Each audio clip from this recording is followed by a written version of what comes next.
Hello everybody, how are you all. Welcome to the colours of knowledge. कक्षा 10वीं की गणित में चैप्टर 5 उसमें एक्सरसाइज 5.2 उसका नवा प्रश्न हम कर रहे हैं। प्रश्न क्या कहता है, यदि किसी एपी के तीसरे और 9वें पद क्रमशः 4 और -8 है। ठीक है, देखिए जैसा जैसा प्रश्न में बोला गया है वैसा वैसा आप करते जाइए, आपका सवाल है बहुत आसानी से हल हो जाएगा।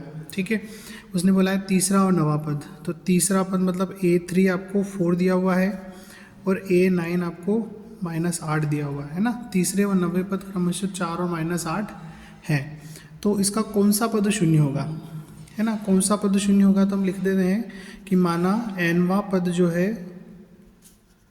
शून्य होगा, है ना। इसका मतलब ये है कि an बराबर 0। ठीक, अब यहाँ पर ये जो दो वैल्यू है इनसे हम काम करेंगे। देखिए वी नो दैट, हम जानते हैं कि जो A3 होता है वो होता है A+2D। ठीक है, तो अब यहाँ पर A3 का मान हमारे पास 4 है, A+2D, ये इक्वेशन नंबर क्या हो गई, 1 हो गई। ऐसे ही सिमिलरली मतलब इसी प्रकार हम लिखेंगे A9 बराबर होगा A+8D, ये सूत्र है।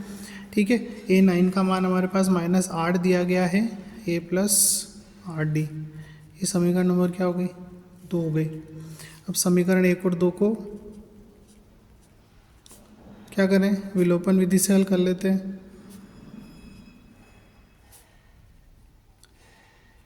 ठीक है, जब आप इसको विलोपन विधि से हल करेंगे तो आपकी पहली समीकरण है A+2D बराबर 4 और A+8D बराबर आपके -8। ठीक है, अब यहाँ पर ए के जो गुणांक है वो एक जैसे हैं, तो यहाँ पर गुणा करने की ज़रूरत नहीं है, सीधे घटा देंगे, माइनस माइनस और ये प्लस। ये पॉजिटिव था नेगेटिव, है पॉजिटिव है नेगेटिव और नेगेटिव है पॉजिटिव, ये 0 हो जाएगा। माइनस के बचेंगे 6D, है ना। 8D नेगेटिव है, 2D पॉजिटिव है, घटेंगे आपस में। उसके बाद में ये हो जाएंगे 8 और 4 12, क्योंकि 8 भी प्लस के हैं 4 भी प्लस के हैं। ठीक है, अब यहाँ पर D बराबर हो जाएगा 12 बटे -6। 6 से आप 12 को काटेंगे तो D का मान आ जाएगा -2। ठीक है, अभी D का मान -2 हो गया। अब आपको क्या करना है, इसका nवां पद शून्य है ना। तो हम जानते हैं अगेन, मतलब फिर से क्या जानते हैं कि an बराबर होता है A+n-1 इंटू D। ठीक है, अच्छा उसके पहले हमको a का मान भी निकालना है, यही निकाल लेते हैं हम। देखिए d का मान का रख देंगे, d का मान समीकरण 1 में रखने पर। ठीक है, d का मान समीकरण 1 में रखेंगे आप, तो क्या आएगा, A+2D बराबर 4 है, तो A+2 गुणा -2 बराबर 4, तो A-4 बराबर 4, A बराबर 4+4, तो A का मान हो गया 8। ठीक है, A की वैल्यू 8 हो गई। अब ये इसको लेते हैं हम। ठीक है, D बराबर -2 के बाद इधर से सवाल है ना, D का मान समीकरण 1 में रखने पर, जब आप समीकरण 1 में रखेंगे तो A का मान 8 मिल जाएगा। अब an जो होता है हमारा nवां पद, उसका सूत्र ये होता है। ठीक है, यहाँ पे an हमको 0 दिया हुआ है ना।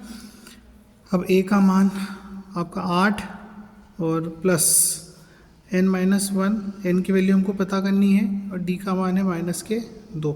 ठीक है, 8 को हम ट्रांसपोज करेंगे, मतलब पक्षांतर करेंगे, यहाँ आके नेगेटिव हो जाएगा, n-1 और -2। अब उसके बाद में -2 कहाँ जाएंगे, -8 के नीचे n-1 कैंसिल, 4 आएगा, 4 बराबर n-1। इसी को आगे हल करेंगे तो n आपका बराबर हो जाएगा 4 + 1। ठीक है, 1 को यहाँ लाएंगे ट्रांसपोज करके, तो ये प्लस का हो जाएगा, तो n बराबर क्या हो गया, 5।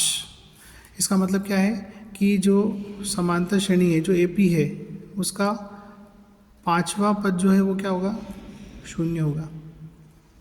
यही पूछा गया था आपसे कि इस समांतर श्रेणी का कौन सा पद शून्य होगा, तो हमने निकाल लिया है कि उसका 5वां पद शून्य होगा। ठीक है, आशा करता आपको समझ आया होगा। और ये जो है इसको इसके बाद करना है, और उसके बाद फिर यहाँ से इधर आ जाएगा। ठीक है, थोड़ा सा हम उसको समय करने में थोड़ी सी मतलब पहले हमने इसको लिख दिया तो उसको हमने कर लिया इधर। ठीक है, तो थैंक्स फॉर वॉचिंग। वीडियो को लाइक करें, चैनल को सब्सक्राइब करें और मुझे सपोर्ट करें। Thank you.